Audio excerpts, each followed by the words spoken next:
our country and the communities that make us who we are, because my parents owned one. I learned from a young age that when you run the neighborhood pharmacy, as my parents did, there is no such thing as Christmas holiday. When customers were out of important medication on a holiday, they knew to call my family. If they needed a house visit, my parents would come right over. My mom embodied the idea that the customer is always right, as she stood behind the counter of the pharmacy, dealing with people who sometimes wore their stress in their language. It was a priceless learning experience to see business and community wrapped up with the entrepreneurial spirit of a family business. There are business owners like my parents all across the country, whose employees make up more than half our working economy. But here's the thing. Those numbers still don't come close to tallying up what these businesses mean, not just for the people running them, but also for the people who love them.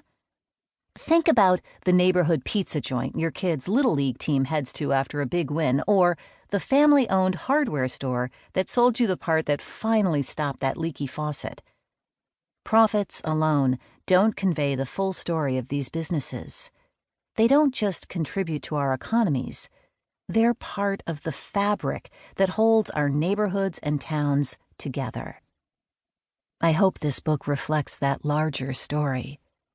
In these chapters, you'll hear not just about who these small business owners are, but how they built their companies step by step. How did they get their start? When did they decide to hire more staff? How did they set a course for growth?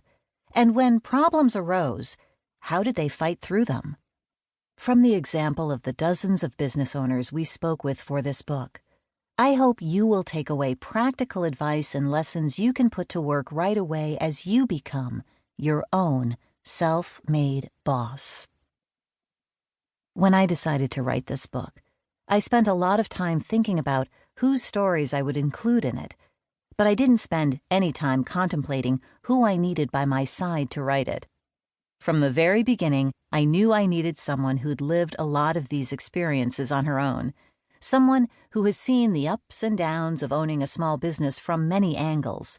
So for me, there was only one person I wanted to be my partner, my brilliant colleague and friend, Lauren Weinberg. Lauren. Before I became Chief Marketing Officer at Square, I'd been in the corporate world for nearly half my life. I'd led large teams for a major reality television network. I'd served on corporate boards, sometimes with other women, mostly without. I'd had workplaces I loved and jobs where I couldn't wait to clock out. But one experience taught me more than any other: being my own boss. In the middle of my career, I set out on my own as a consultant, helping both startups and established brands navigate marketing strategy. When I first started my own shop, I thought making the website would be the biggest hurdle. After all, I'd been doing marketing work for decades. I figured I had all the skills I needed and a Rolodex full of contacts. What else was there to learn? The answer, as it turned out, was a lot. You know the stuff that just happens when you work at someone else's company? When you're running your own company, you have to do all that stuff by yourself. All of it. Applying for an employer identification number, setting up an LLC, opening a business bank account, sending out invoices, and making sure you actually get paid. For me, that meant that instead of doing what I started my business to do, I was spending an inordinate amount of time plugging numbers into spreadsheets or driving to the bank. The first couple of months were especially rough.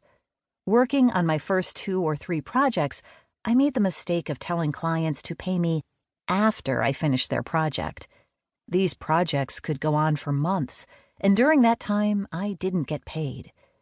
I found out quickly just how steep the learning curve was going to be. During my time at Square, I saw that this constant learning and balancing act was all too familiar to so many of our sellers. Since 2017, like Jackie, I've been listening to small businesses of every shape and size, helping them tell their stories and grow their companies. During conversations, in research data and